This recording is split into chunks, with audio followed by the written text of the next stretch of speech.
Hey guys, Julie here from Julie Designs. I'm back today with another tutorial on how to use Pinterest to market your Redbubble products completely for free. And this is a marketing strategy that I've used personally.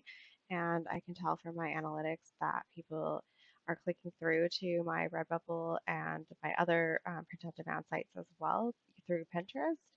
So I think this is a really great way to market your products quickly and easily and free, and you don't have to try and push your products on every single person that you know. You can just pin them and let it go. And yeah, so let's just get into my kind of tutorial on how to use Pinterest for marketing your Redbubble products. So create and or use your personal account. So I actually recommend using your personal account if you have one already set up on Pinterest, because if you've had your account for a little while, it's actually going to have more authority, and especially if you use it for just personal pinning. You probably already have some followers or you already have some pins that are getting you views on there. But I would go ahead and hide any unrelated boards. Um, like so, if you have a whole bunch of your recipes on there, then you can just hide those, but you can still pin to them and you can still see them. So that's really good if you don't want to like lose all of that um, work that you put in, you know, and you have a bunch of your favorite recipes. You don't have to lose all of that information, but it's going to just help with your standing if you already exist on Pinterest and have been active for a time. And if not, then just create your account, and um, you're going to either set it up as or convert it to a business account. And it's free, and it just helps that you can access the analytics so you can see how many people are viewing and repinning your pins. And you can also see like how many views you're getting per month, and it's just really helpful to have that analytics, obviously. And then you can also claim your website if you have one, and I believe also your Instagram and YouTube if you have those, which helps also with just analytics and seeing what who's clicking and where they're going and that kind of stuff. So then you're going to go ahead and create boards that are related to your niche. So that means you can have either the types of designs, so you can have just a board for like t-shirts or a board for yoga mats or whatever. That sounds society 6, but you know what I mean. And so the type of product, that's type of product, and then type of designs would be, if your designs are all like typography, then you could have quotes or something like that.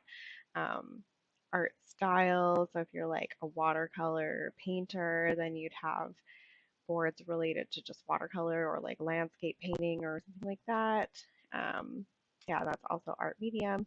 And then related interests that the market might have. So say that your designs are related to like yoga and cats, so you'd want to have boards um, just like of yoga poses or cute cats to sort of attract people who are into those topics, and then they'll see your pins of your designs as well.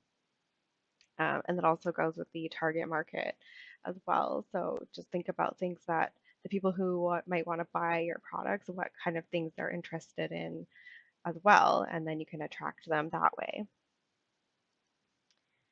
So the next thing is to obviously go into your Redbubble store and start pinning to the boards you created. And obviously you can create new boards and you can create things for holidays and that kind of stuff. So I would just spend a few minutes every day kind of pinning from your Redbubble shop and also your other print-on-demand shops. And one of the main things is to spend time in the Pinterest app and also pin other people's pins to your board. So you don't want to have just a board full of your own products. You want to have other people's products on there as well. You don't want to come off as just like only promoting your own stuff. You want to make it look more organic, like you're just finding these designs at Redbubble and pinning them, and they're not necessarily all your designs. You know what I mean? So you kind of want to yeah, make sure you're always like pinning other people's pins as well. And you can create a board and then you can go into like more ideas and then it'll actually give you like more pins that are related to the ones you've already pinned. So that's a really easy way just to kind of fill it up with other people's pins. And yeah, pin from your other print on demand sites. So if you sell on Society6, you sell on Zazzle, wherever else you're pinning, mix them up, put t-shirts from all your different stores on into the board for t-shirts and stuff like that. And that's just gonna help it look more organic again. So it's not all like the exact same mock-up and the exact same, kind of just styles and designs every single time. So hopefully that kind of like demonstrates how you would use Pinterest for marketing. And I just want to go ahead and show you um, in real time. So this is my Pinterest account here, Jillian Designs. You can see I have some followers, I have some monthly viewers, which is pretty good. And so these are the kind of boards that I have. So I've got, mugs, and then I've got like holiday, and some of these are mine, and some of these I was just using for like holiday inspiration. So yeah, like the patterns and stuff, that's kind of my style, but also these are mostly just, the type of artwork that I do. And same with this one and the mandalas. And then I've also got stuff from my blog and just a real like mix of stuff.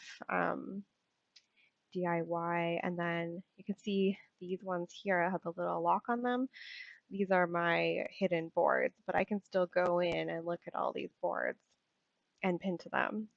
So I'm not going to lose all of that information. Um, and then lastly here I have just like this kind of software, or I guess just a website you can use to help fill up your boards. It's specific for Society6 and Zazzle. So I guess it's not really that related to Redbubble, but I know a lot of you guys are selling on other print-on-demand sites too. But there's this niftytools.com, and you can see here they have Zazzle and Society6 Nifty C panels. What you can do with this Nifty C panel, I've already got it set up here on this other tab. So you go to try here, and then so I put in my commission curator ID, which I have on Society6, and then I put in my artist name, and then you can put in other stuff to filter or more, but I just wanted that. And then here you can see it pulled all of my latest tapestries, and then you can go, so this will be like that when you first come on the page. Then you go show hide here, and then all in one feed share. And then from here, you can just go right into Pinterest. And I'll save this to my tapestry board. And it's going to go ahead and pin that to my tapestry board. I don't know why it's taking so long. Sometimes I'm having issues with Pinterest, but anyway, you can see you can just like go to the next one, go to the next one. It will eventually load. You can also share it to Facebook and Twitter. So definitely check out that website if you're interested in just like another way to pin to Pinterest. And yeah, obviously they also added this auto pinner, which is pretty cool. So anyway, yeah, that's pretty much all I got for this tutorial. If you liked it, please give it a thumbs up. It really helps me to create more content and to find out what kind of content you guys want to see. And if you have any content suggestions, definitely leave them in the comments below and subscribe to my channel, and we'll see you next time. Cheers.